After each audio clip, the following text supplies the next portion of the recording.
Many congratulations. A roller coaster of a game.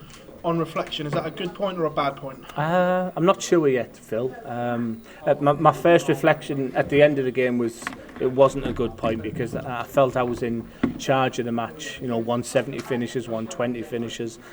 But listen, I'm playing the world champion. He's a phenomenal player, and I guess would I took 6 each beforehand maybe. The new flights are going well, but the strength of my game is me doubling and that double eight and the double tops. So my scoring was good. I just need to work on a little bit of finishing now. But I'm glad I'm off and running, and I've got a huge game tomorrow night, and that's what dart's all about. Playing the best player in the world, and I can't wait to play tomorrow. Like you said with the flights, early on your scoring was probably the best that we've seen on a PDC stage, averaging near on 110.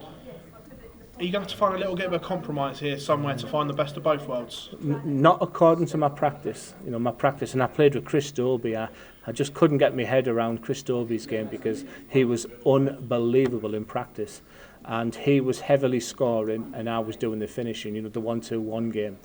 And when you watch Chris play like he did, it was just, how on earth can he play like that? So I'm not worried yet, because I wouldn't have used them flights, Phil, if I hadn't put intense practice with them, including my doubling. I know that's my strength of the game, and I was hitting 112 finishes, 116, whatever I was finishing on there. So I think that will come.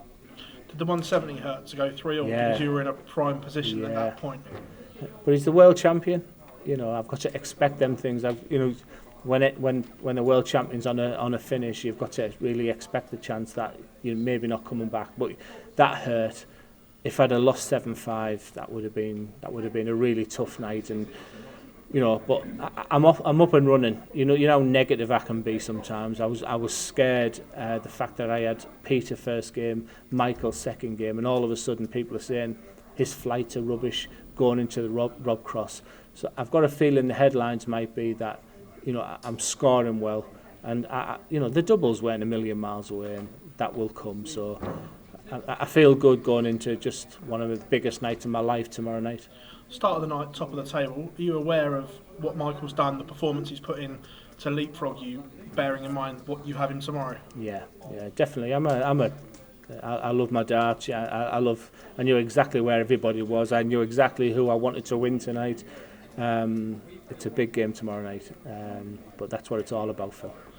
Chatting to him afterwards, I think you've got his respect, because he said, really? Phenomenal player, I will catch him at the top, but I need to be professional and do a job, so it should be one hell of a game. He doesn't give me an awful lot of respect. Since I joined the PD, we're not best friends, we don't practice with each other, we don't say hello a great deal, He said hello to my wife earlier, but he didn't say an awful lot to me, but he's the best player in the world, and I'm happy to say that on record, and but I really want to beat him tomorrow night. And the 2-0 record that everyone goes on about, are you aware of it? Because he is. I'm aware. I'm aware of everything. I love my stats, I love my numbers, I'm very, very aware, and I'm super excited. Now I've got a point on the board for tomorrow night. Glenn, pleasure as always, mate. Thank you. Glenn, sorry. You say you're aware of the stats and things like that. Is that something that can sometimes help you and sometimes maybe hinder you when you're aware of it so much? Yeah, definitely. I was very, very aware that I had two tough games going into what would be the Rob Cross game. My immediate response was I was a bit disappointed. I felt I played well tonight. I don't know what the averages said, but I felt good. The stage is good, and there's going to be some amazing matches over the next 10 days.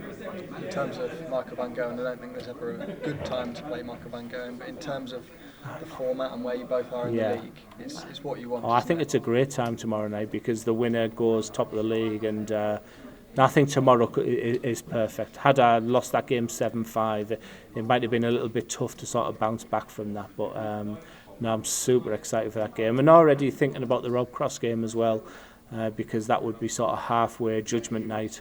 I'm still up and running. I can't go down, so I'm going to see the whole experience of the Premier League. It's different. It's a bit like winning that match play here. It's not the same as Blackpool. Playing tonight wasn't the same as Dublin and Liverpool, etc. But you've just got to do a job, and that's exactly what I'm here to do now. I'm very inspired by what Dimitri did at the match play. He's part of our team, and it would be a massive, filler for our squad if I can get to the top 4. Brilliant, thank you very much, Glenn. Thank you. Good to be Glenn.